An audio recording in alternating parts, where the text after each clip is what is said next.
Allez, salut à tous, bonjour, j'espère que vous allez bien. Aujourd'hui, vidéo encore spéciale. On m'a amené une carte électronique.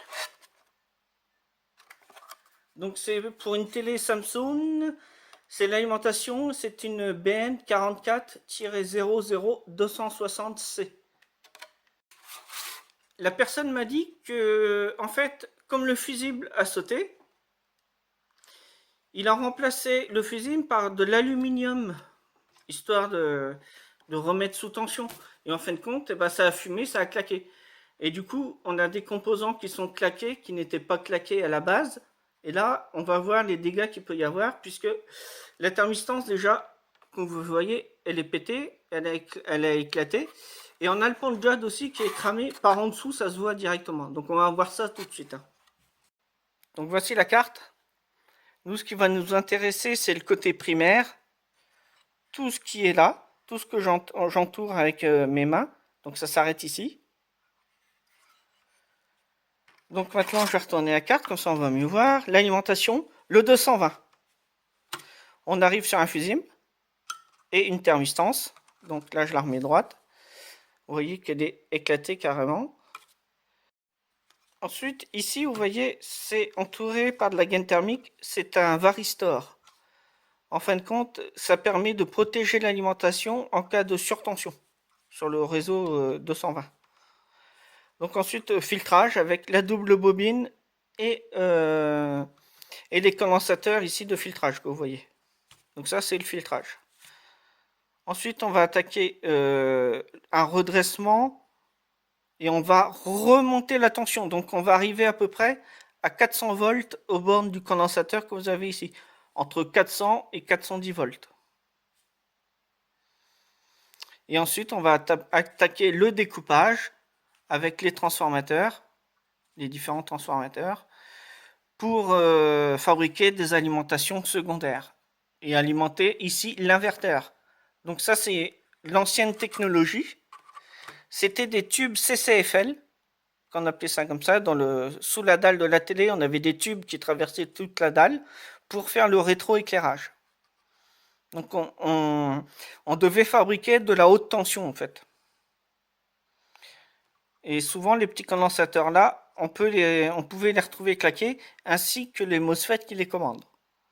Bon, nous dans notre cas, pour commencer, ce qu'on va faire, c'est qu'on va enlever la thermistance, on va la remplacer. On va enlever le pont de diode, puisqu'il est en court-circuit, on ne peut pas tester les différents éléments qu'on a après. Donc je suis obligé d'enlever le pont de diode pour pouvoir tester tout le reste. Et je retourne la carte, vous voyez au niveau du pont de diode, eh ben, les pistes ont carrément fondu. Donc il va falloir refaire les pistes pour arriver sur les pattes de notre pont de diode. Donc là je vous mets un schéma. Ici on a le 220 qui arrive, donc on a le fusible, on a la protection qui est bien avant, la thermistance. Donc on a le pont de diode avec là on fait un redressement. Ensuite, on a un condensateur de filtrage. On va passer, vous voyez, dans un transformateur qui va être commandé par le fan 7530 ainsi que le MOSFET que vous avez ici. Et là, on va venir fabriquer du 400 volts au lieu d'avoir ici, normalement, entre cette patte-là et cette patte-là, que je ne dise pas de bêtises, oui, c'est ça, vous avez 310 volts. Et grâce au redressement avec les deux diodes que vous voyez également ici, grâce à ça, on arrive à fabriquer du 400 volts. Et ensuite, on a le découpage classique avec les transformateurs pour avoir les différentes tensions au secondaire. Donc j'ai mis des petites notes IA, PFC out, c'est parce que ça va sur d'autres feuilles. Donc ça, c'est pas le schéma qui va avec cette alimentation, mais ça y ressemble. C'est pour ça que je l'ai utilisé dans notre cas, pour pouvoir filmer et vous expliquer un peu comment ça fonctionne. Donc nous, dans notre cas, après avoir dessoudé le pont de diode, on va venir vérifier les deux diodes ici que vous avez de redressement, les 1N5408. Alors si on prend l'alimentation, qu'on la retourne, bien sûr, il faut la mettre dans le bon sens, ça fait du bruit. Vous avez une diode qui est ici et vous avez l'autre diode qui est là. Donc ces deux diodes, il va falloir les vérifier au multimètre. Donc je mets un fer à souder en route, je dessoude la thermistance et le point de diode, et ensuite on va venir tester les deux diodes comme je vous ai dit. Alors j'espère que vous allez y voir. Moi pour dessouder, ce que je fais, c'est que je remets un peu d'étain.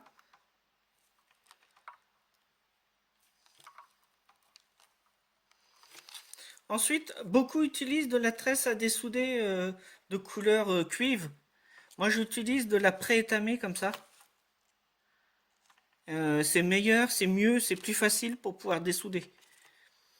Et en fait, c'est des... Bon, ça me revient à cher quand même, mais c'est des bobines comme ça que j'achète de tresse à dessouder, des bobines de 30 mètres. Donc, ouais, je dépense pas mal quand même.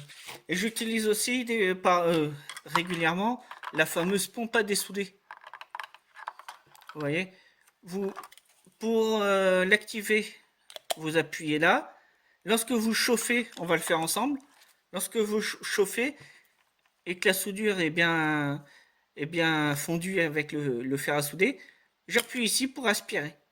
Et ensuite, je réenclenche. Et au bout, vous avez de l'étain qui sort. Donc on va le faire ensemble. Je l'ai activé là. Hop, je chauffe et j'aspire. J'espère que vous voyez bien que... Hop, j'aspire.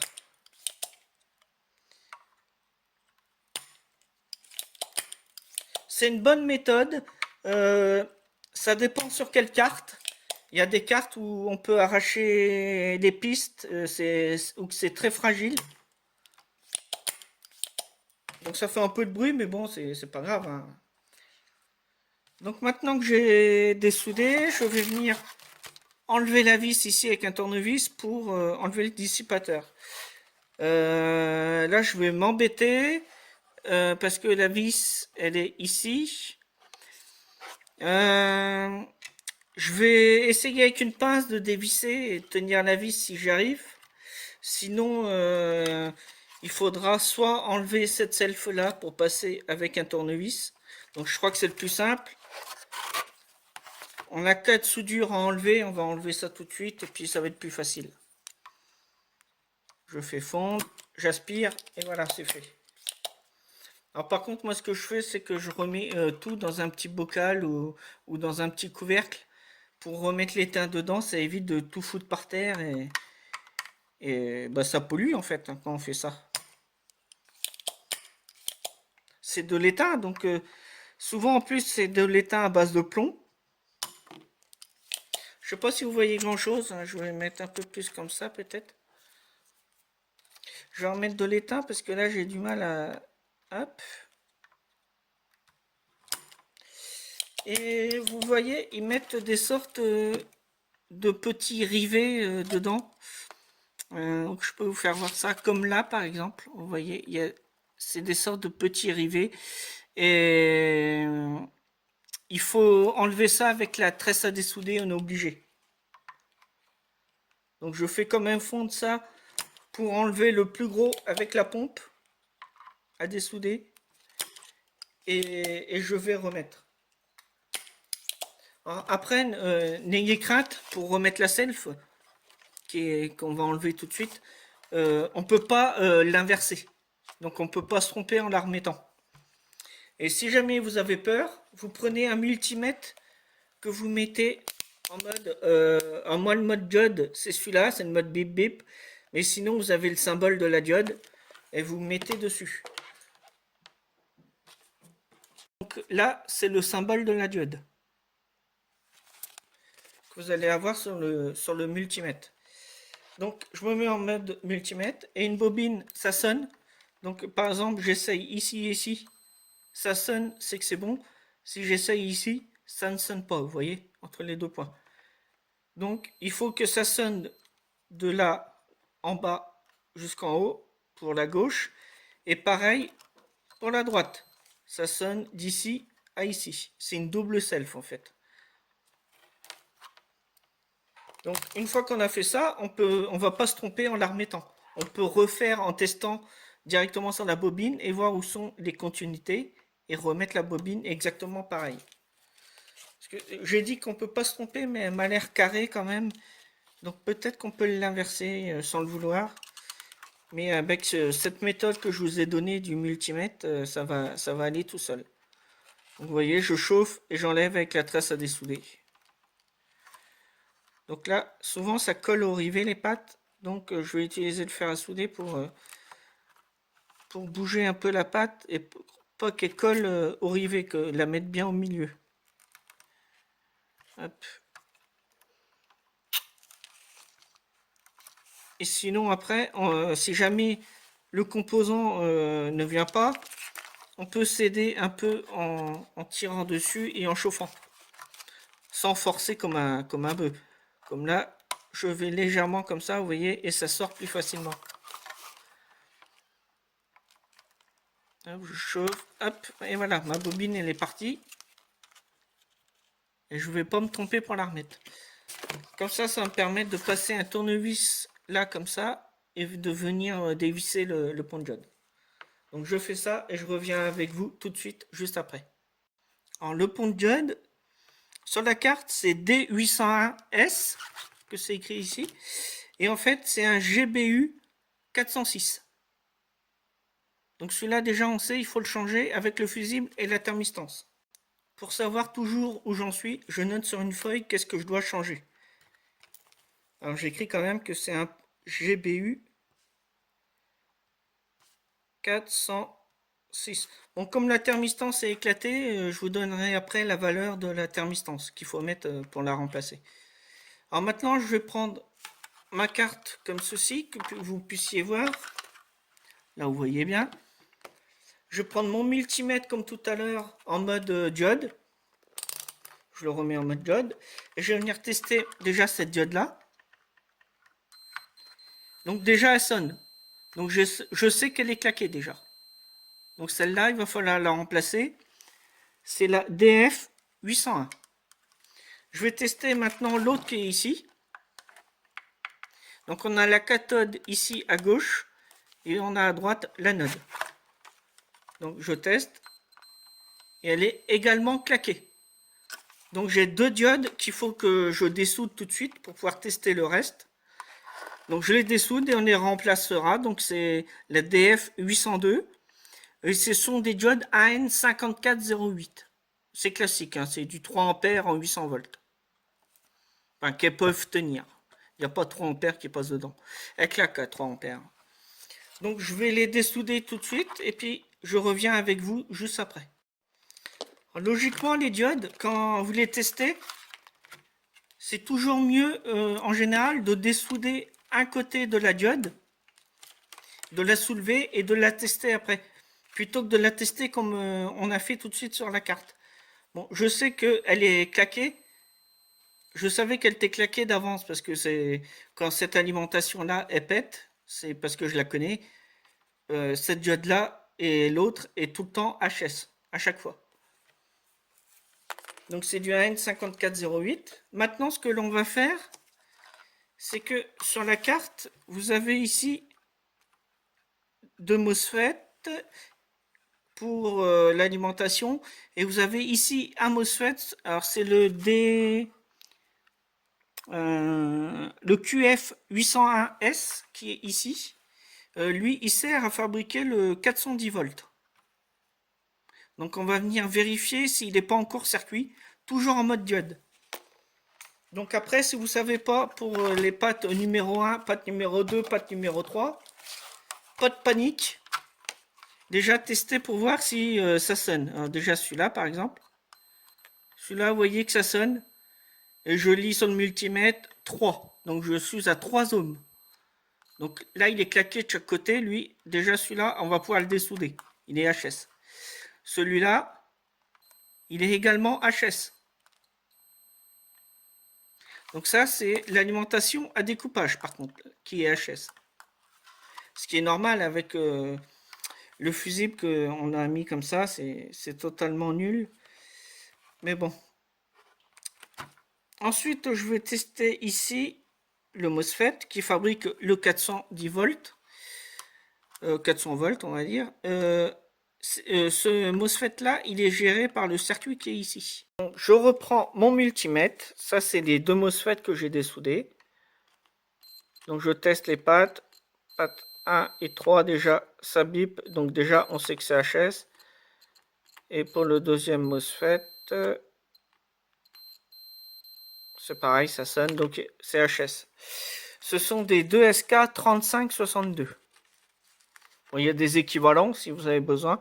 Voici le datasheet du circuit intégré, du STRW6252. C'est le circuit qu'on n'a pas encore vu sur la carte.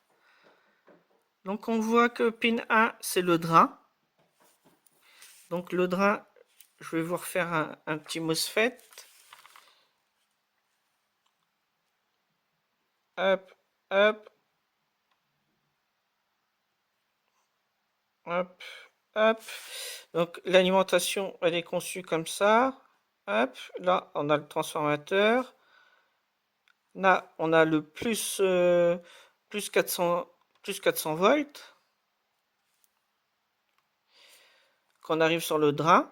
Et on a la source qui repart. Alors souvent, une toute petite résistance de, par exemple, 0,1 ohm en 2 watts ou 3 watts ou 5 watts, ça dépend. Et on retourne à la masse, enfin au GND primaire, pas le secondaire. Vous voyez, c'est pas le même symbole. Donc on a le drain, pin 1. On voit très mal. 2, ce n'est pas utilisé. Je vais poser comme ça va être mieux. 3, la source. Donc on va vérifier avec le multimètre en mode diode si on n'a pas de court-circuit entre le drain et la source. Donc entre la patte numéro 1 et la patte numéro 3. Déjà on a cette mesure là à faire.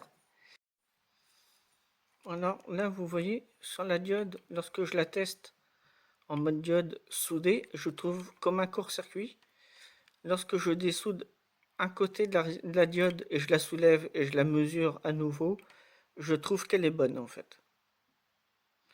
Donc voilà pourquoi normalement il faut dessouder les pièces. J'ai fait la même chose avec, ouais on la voit, la diode qui est ici. C'est une diode Zener. Alors je dézoome, voilà. Ce qu'on va faire, c'est qu'on va commencer déjà par remplacer les composants là. Donc c'est du 2SK3562 pour les MOSFET. On a les AN5408, le pont de diode GBU 406. Pour l'intermittence, c'est une SCK 2R58. Donc on va changer toutes ces pièces. Et on va également mettre un fusible ici de 6,3 ampères temporisé. Alors le temporisé, il est très important. Si vous prenez votre fusible, là je ne vais pas vous le faire voir parce qu'on va rien voir du tout, mais c'est écrit 6,3A et juste avant le 6, on a un petit T ou alors on a un 6,3AT. Ça veut dire temporisé.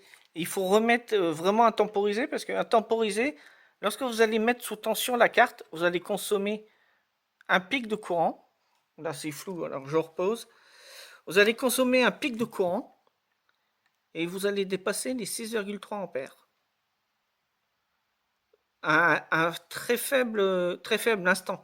Mais le fusible rapide, lui, il va cramer aussitôt.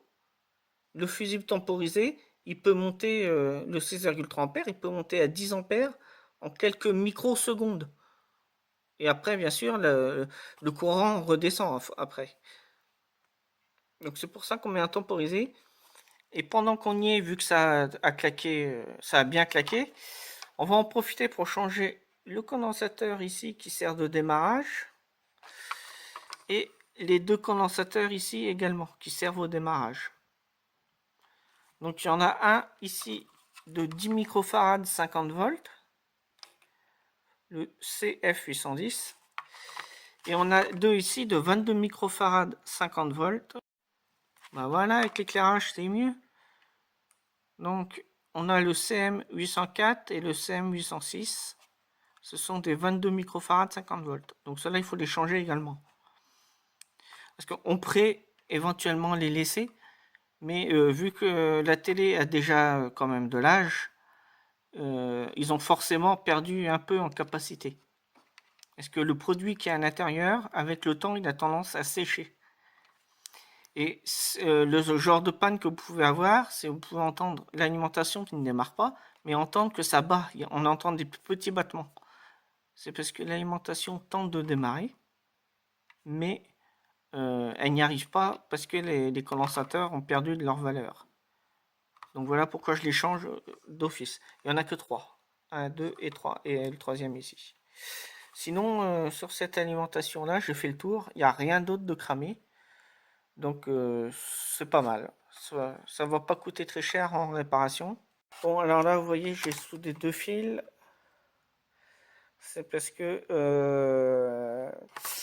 je me suis mis sur le plus et le moins à la place du pont de diode. Et j'ai démarré ça sur une alimentation de labo qui monte à plus de 60 volts. Et du coup, j'ai réussi à démarrer et avoir toutes mes tensions sur les secondaires. Donc, il me reste plus que le pont de diode à remettre, à souder, enlever mes 2 fils, refaire les pistes ici avec des bouts de pâte de composants électroniques.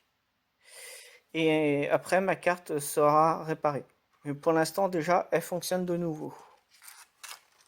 Donc, le diagnostic que j'ai fait sur cette carte, il est bon. C'est exactement le problème qu'il y avait. Donc, je redis ce qu'on a eu. Fusible, thermistance, diode de redressement ici, diode de redressement ici, la AN5408, les deux.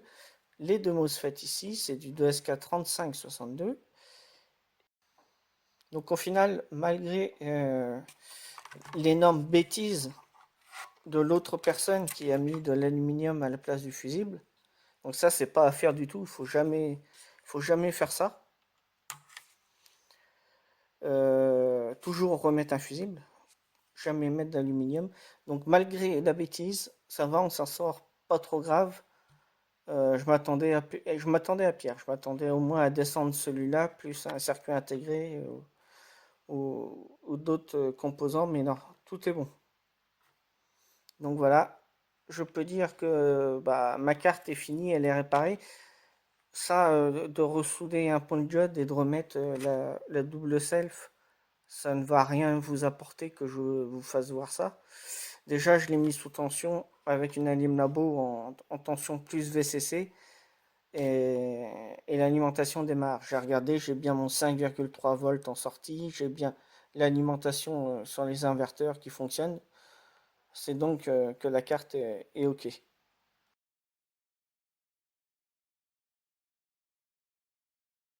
Il y a un nouveau décor que vous ne connaissez pas, c'est l'endroit où que je fais le montage de mes prochaines vidéos. Donc je profite de cette vidéo pour vous faire une petite demande. Je recherche un petit ajustable comme ceci, d'une valeur de 330 ohms. Donc j'ai besoin de ce petit ajustable pour un ampli sono. Il me faut vraiment la valeur exacte. J'ai cherché un peu partout sur internet et je ne trouve pas de 330 ohms en ajustable. Je trouve du 400 ohms, 470 ohms ou alors du 220 ohms. Mais je ne trouve pas de 330. Donc si vous avez ça en stock, surtout pensez à moi, ça va me servir pour faire une future vidéo. Voilà, vidéo vraiment très courte, mais c'est une des pannes qu'on rencontre presque à chaque fois en fait. Donc je tenais à faire cette vidéo pour que vous puissiez savoir comment dépanner votre appareil. Alors si, ah non, non, il faut que j'avance, voilà. Parce qu'on ne voit pas de trop, hein. Donc voilà, j'espère que cette vidéo vous a plu, n'hésitez pas à mettre le pouce vers le haut, plus il y aura de pouces, plus la vidéo sera diffusée, et plus la vidéo sera diffusée, plus ça aidera de personnes à pouvoir dépanner son appareil. Donc je trouve ça génial plutôt que de jeter, de mettre ça à la déchetterie. Il n'y en a pas pour très cher de réparation. Donc si vous aimez ce genre de réparation, n'hésitez pas à me le mettre dans les commentaires. J'ai dans l'idée de faire un de ces quatre, un petit live ensemble Donc je ne sais pas encore quand, il faut que je réfléchisse à ça. Et surtout, si vous avez des questions, n'hésitez pas, notez-les moi dans les commentaires. Je les prendrai sur une feuille et on pourra en parler pendant le live. Pour les nouveaux abonnés qui découvrent cette vidéo, cette chaîne YouTube, n'hésitez pas à vous abonner juste en dessous de la vidéo sur abonnement. Et juste à côté, il y a la petite cloche. Alors, il n'y a pas beaucoup qui le font, mais je trouve que c'est pas mal de l'activer, d'appuyer dessus. C'est un clic, c'est vite fait.